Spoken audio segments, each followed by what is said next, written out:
ఒక test cricket Indian క్రికెట్నే మార్చేసింది. 2001లో India versus Australia second test అది ఎడెన్ గార్డెన్స్లో జరిగింది. సో ఆస్ట్రేలియా 2001లో ఆస్ట్రేలియన్ టీం చాలా డామినేటింగ్ ఉండే, వరల్డ్ మొత్తం అందరి పైన గెలిచి చాలా డేంజరస్గా ఉండే వాళ్ళ టీం అందరు. వాళ్ళ దగ్గర Matthew Hayden, Adam Gilchrist, Ricky Ponting, Steve Waugh the captain, Shane Warne, McGrath, చాలా పెద్ద పెద్ద ప్లేయర్స్, డేంజరస్ ప్లేయర్స్. ఆల్మోస్ట్ లైన్గా 16 మ్యాచెస్ గెలిచినారు వాళ్ళు.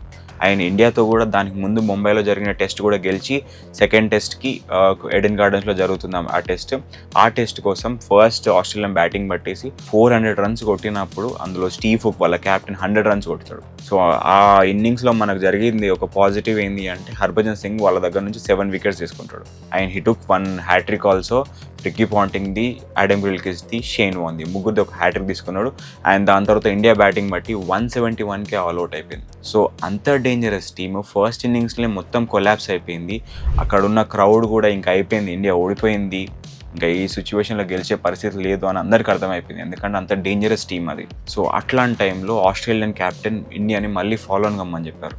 ఫాలో ఆన్ అంటే ఏంటి అంటే, ఏదైతే టీం ఫస్ట్ స్కోర్ కొడుతుందో ఆ స్కోర్కి మనం 2/3 ఆఫ్ ద స్కోర్ కొట్టకపోతే మళ్ళీ సేమ్ టీం బ్యాటింగ్ ఆడి ఆ స్కోర్ని కొట్టి లీడ్ ఇవ్వాలి. సో అట్లాంటి సిచ్యువేషన్స్లో ఏ టీం ఇంతవరకు గెలవలేదు. అంటే దేర్ ఆర్ రేర్ కేసెస్, కానీ అట్లాంటి డామినేటింగ్ టీం పైన గెలవడం అనేది ఇంపాసిబుల్ ఇండియాకి. ఇప్పుడు వివిఎస్ లక్ష్మణ్ జనరల్గా మిడిల్ ఆర్డర్ ఆడతాడు, కానీ అప్పుడు ఫస్ట్ డౌన్కి పంపించారు వివిఎస్ లక్ష్మణ్.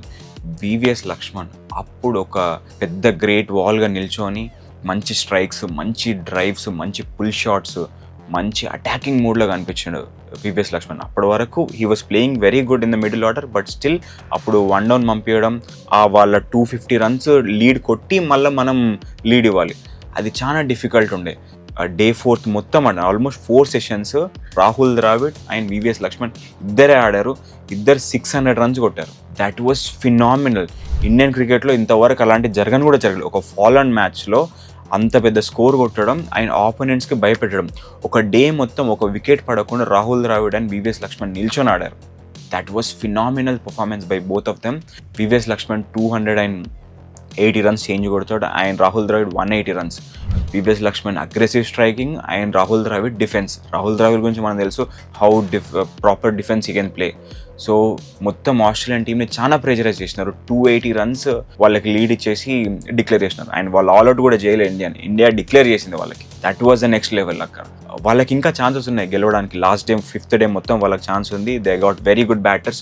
వాళ్ళని 110కో 120కో ఆల్అౌట్ చేసినారు. సో అప్పుడు ఇండియా ఒక పెద్ద మెసేజ్ పాస్ చేసింది, మేము ఎప్పటికైనా మేము కంబ్యాక్ ఇస్తాం, ఫాలో ఆన్ అయ్యి కూడా వరల్డ్లో ద బెస్ట్ టీమ్ని కూడా మేము అటాక్ చేసి గెలవగలుగుతాం, మేము కంబ్యాక్ ఇవ్వగలుగుతాం అని చెప్పి వరల్డ్ మొత్తంకి మెసేజ్ పాస్ చేసింది.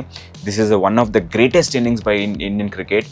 దాని తర్వాత నుంచి టెస్ట్లో చాలా పెద్ద గ్రాఫ్స్ పోయింది. ఆ మ్యాచ్ ఇండియన్ క్రికెట్ని చాలా పెద్ద ఎత్తున చేంజ్ తీసుకొచ్చి చూపించింది. దాని తర్వాత మళ్ళీ మన వాళ్ళు వేరే కంట్రీస్కి వెళ్ళి గెలవడం, ఇట్ వాస్ ఫినామినల్. ఆ రోజు నుంచి ఇండియన్ గ్రౌండ్స్ పైన ఇంతవరకు ఏ క్రికెట్ టీం గెలవలేకపోయింది. That was phenomenal by Indian cricket. ఇలాంటి క్రికెటింగ్ స్టోరీస్ కోసం subscribe to Veda TV. Thank you.